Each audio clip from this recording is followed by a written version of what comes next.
In a world where we chase specs and egos drive everything, and everybody has to have the fastest car on the internet, let me show you why I've completely disconnected from that, and I choose this.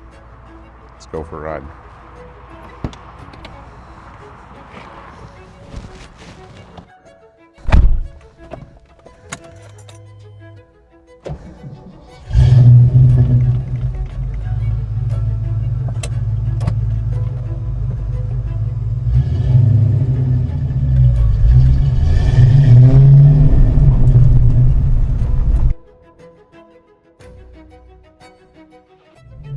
Appreciate you guys coming for another ride with me here.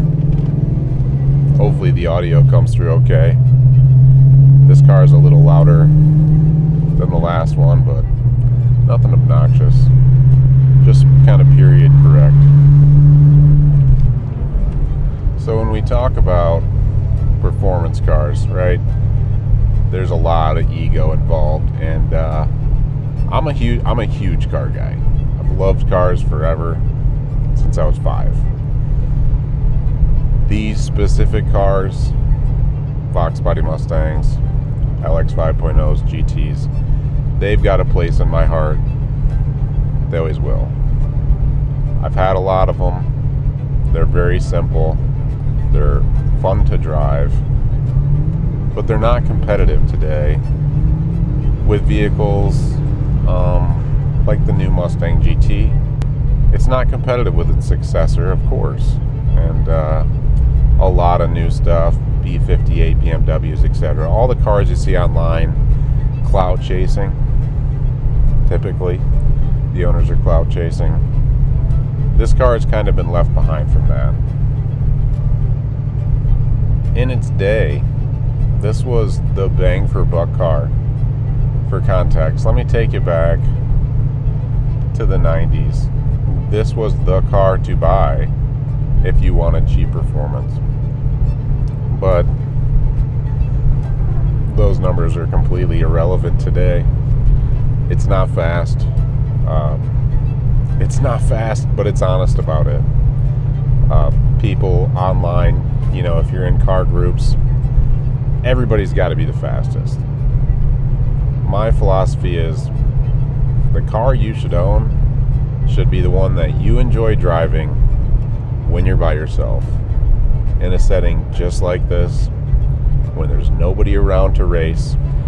You're still having fun, and that's how you know that you've got a car that really matters to you and speaks to you. And that's what this car is for me. It's the car that's so soulful it makes me not care. These things were very fast back in the day, but it's not fair to compare the performance of these older cars to the modern stuff.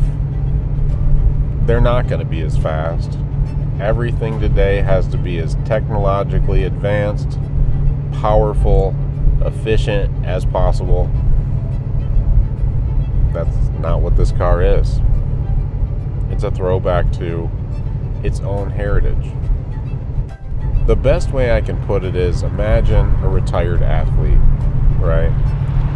He's won his trophies, he's made his legacy, and he retires.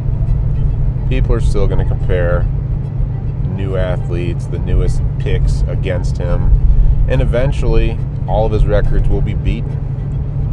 But I don't really think that changes the legacy. I think the important thing is to look at these through the rose-colored glasses of their era. This car's won plenty of boxing matches in the 90s. Probably this exact car was raced against plenty of stuff contemporary from the era, and probably had its fair share of victories back then. It doesn't need to do that anymore. It's retired. It just spends its time with me, and we go out and celebrate its legacy. I don't think I could probably say I've done a hard full throttle acceleration in this car, I don't know, a couple dozen times.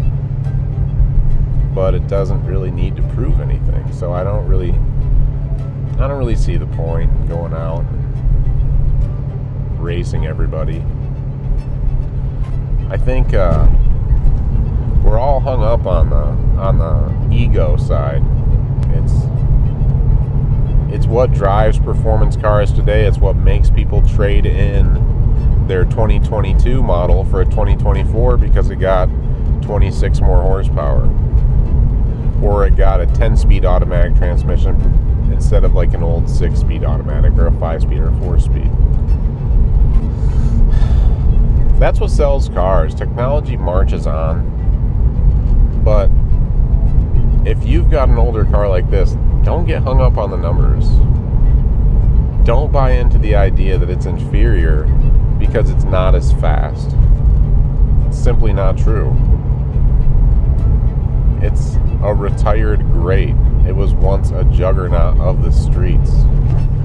In the era, these things were second only to probably the Grand Nationals on the street, and really stock for stock, it was damn close, and these things took some of the victories. The legacy of an old car is often forgotten by people who weren't there, and all that's left is the nostalgia. And these things, they've held their value pretty well. They've gotten more valuable in the last few years, and that's driven by guys probably my age and older who had one back in the day or whatever.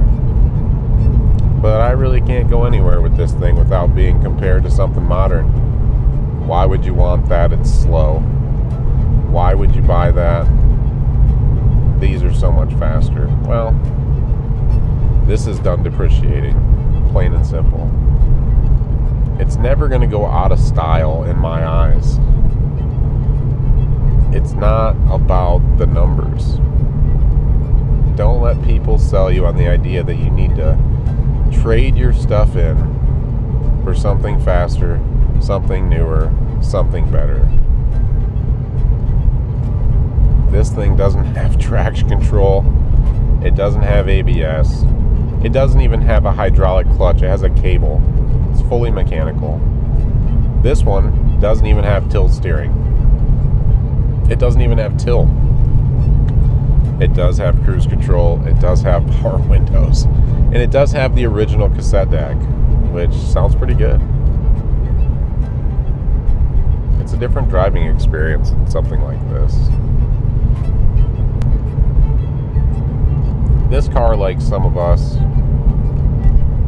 doesn't have anything to prove, and it's just humble and quiet and confident. I would say that's exactly how I would describe this car. Quiet, humble, and confident. I go out and I take this thing for a drive, and I don't worry about what anybody else thinks.